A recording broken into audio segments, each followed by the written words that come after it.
स्वाभिमानाची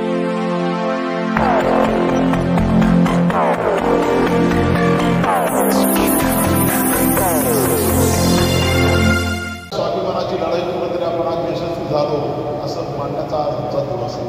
छोटे का असं, कारण की ज्या माझ्या कष्टकरी शेतकऱ्यांची अडवणूक होत होती, आमच्या शेतकरी कष्टकऱ्यांची पिळवणूक होत होती आणि आम्ही डोळ्याने बघत होतो, पण आम्ही काही करू शकत नव्हतो, कारण की आपल्या हातात काहीच नव्हतं. म्हणून तुम्ही संघर्ष केला, तुम्ही कोर्ट केसेस केल्या, आम्ही आंदोलनं केली, व्यापारप्रमाणे भाव मिळाला पाहिजे, माझ्या शेतकऱ्यांना न्याय मिळाला पाहिजे, आपण संघर्ष केला आणि त्याचं फलित म्हणून काही ना काही आपल्याला यश त्याच्यामध्ये आलं.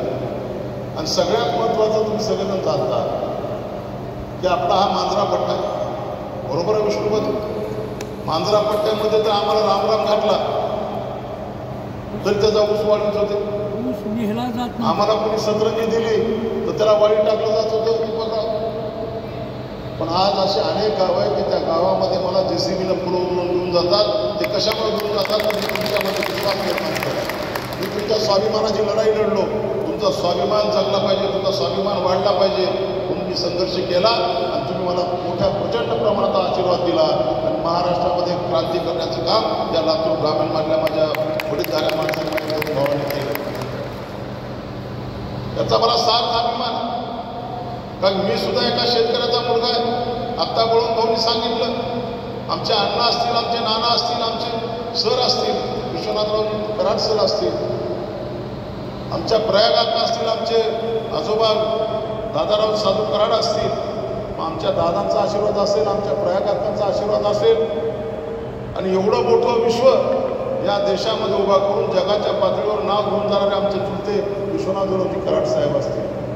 एवढ्या मोठ्या विश्वाचा मालक असून सुद्धा प्रत्येक सण आपल्या गावामध्ये, आपल्या घरामध्ये, गावकऱ्यांच्या, आपल्या भावामध्ये, सगळ्या कुटुंबामध्ये साजरा करणारा असा एकमेव माणूस आमच्या अण्णाभाऊ आहे. आजपर्यंतचे 50 वर्ष त्यांनी पुण्यामध्ये गेली, पण 50 वर्षामधले 50ही दिवाळी रामेश्वरमध्ये साजरी झाली, एकही दिवाळी त्यांनी पुण्यामध्ये साजरी केली नाही. असं मातीशी नाळ जुळलेलं हे कुटुंब आहे आणि या मातीशी नाळ जुळलेल्या कुटुंबाला कुठंतरी तुमच्या अश्रू पुरसाव वाटले, कुठंतरी तुम्हाला आधार द्यावा वाटला म्हणून हे उभा केलं.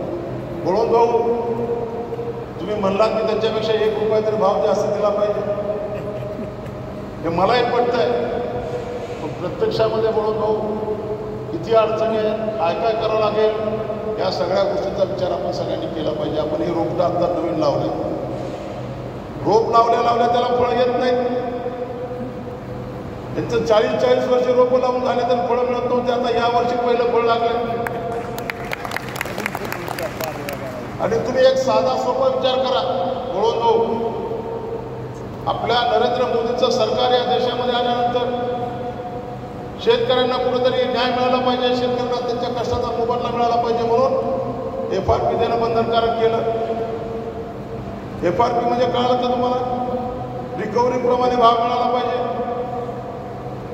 5-7 वर्षापूर्वी FRP प्रमाणे भाव देणं बंधनकारक केलं. त्याच्या अगोदर आपली FRP 13.5, 13.5, 14 विष्णुपत होती का नाही, होती का नाही, त्या कपाटात जागा नाही. आपल्या ऊसाची रिकव्हरी 10 का झाली, 9.5 का झाली आणि एका कारखान्याची तर पळून भाऊ 7.5 रिकव्हरी. ऊसामध्ये पाणी आहे का? जो ऊस 13.5-14 रिकव्हरीचा ऊस होता तो ऊस एकदम 7.5-8 वर कसा आला? आणि एक सरळ सोपं उदाहरण आहे म्हणून भाऊ, ती गेल्या 5 वर्षाचा हिशोब करा. गेल्या 5 वर्षामध्ये आपल्या साखरेला 3600-3800 वर भाव होता का? आणि या वर्षी काय साखर 6,000 रुपये झाली भाऊ का 5,000 रुपये झाली? या वर्षी साखरेचा भाव 3700-3800 रुपयाचा आहे. मग याच वर्षी JB मध्ये भाव कशामुळं? त्यांनी काय सांगितलं, आम्ही उद्दिष्ट भाऊ अजून भाव डिक्लेअर केलेला नाही, आम्ही 3150 रुपये भाव देण्याचं उद्दिष्ट डोळ्यासमोर ठेवलं असं म्हणून सांगितलं. देणार का नाही माहिती नाही, पण हे सगळं करत असताना माझी शेतकरी भावांना एक विनंती आहे, इथे भाव देत असताना आपल्या कारखान्यावर कर्ज किती आहे याचा सुद्धा विचार आपण केला पाहिजे. कुठल्या कारखान्यावर 300 कोटी कर्ज आहे, कुठल्या कारखान्यावर 350 कोटी कर्ज आहे, कुठल्या कारखान्यावर 250 कोटी कर्ज आहे. एवढा कर्जाचा डोंगर झाला कशामुळं? आणि गेल्या 4 वर्षामध्ये जर आमच्या ऊसाला 2,000 रुपये भाव टनाला कमी मिळत असेल तर तुम्ही 3150 ने आम्हाला 3550 रुपये भाव मिळाला पाहिजे असं आमचं म्हणणं आहे. आणि नियमाप्रमाणे आपल्याला रिकव्हरीप्रमाणे भाव पाहिजे असेल तर 3550 रुपये आपल्याला भाव नियमाप्रमाणे पडला पाहिजे. त्याच्यामुळं मी त्यांच्यावर स्पर्धा करणार नाही. मी आपल्या शेतकऱ्यांच्या स्वाभिमानाची लढाई लढलो. माझ्या स्वाभिमानी शेतकऱ्यांनी मला साथ दिली, आशीर्वाद दिला आणि त्या आशीर्वादाच्या जोरावर आज तुमच्या मनातलं स्वप्न पूर्ण करण्याचा संकल्प माझ्या परिवाराने, माझ्या कुटुंबाने केला आणि तो आज संकल्प पूर्ण होतो याचा मला आनंद आहे.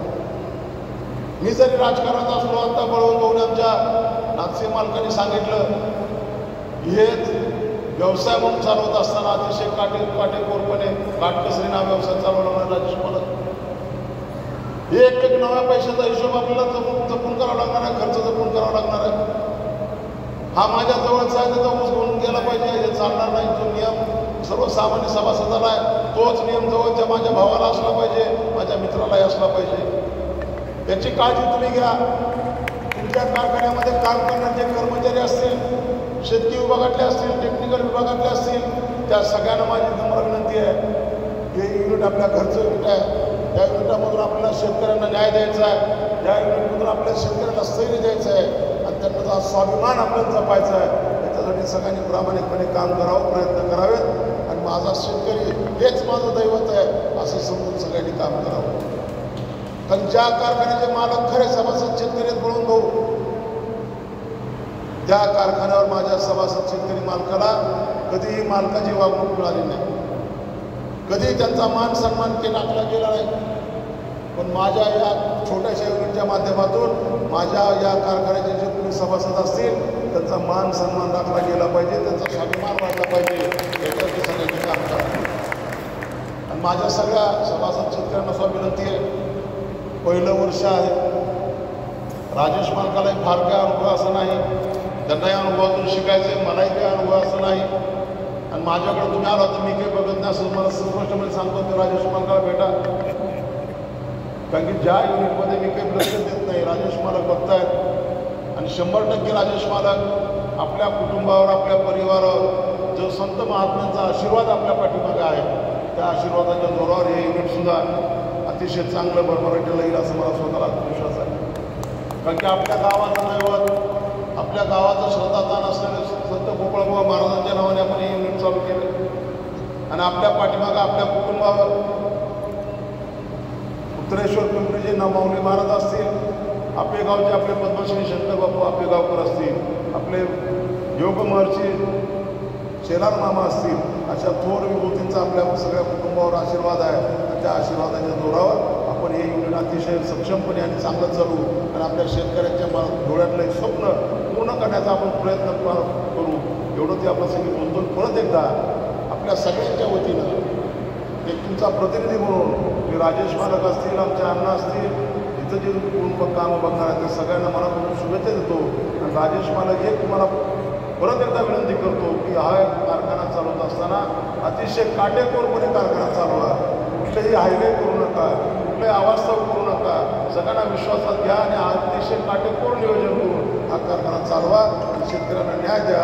एवढंच एकदा परत एकदा विनंती करतो आणि थांबतो.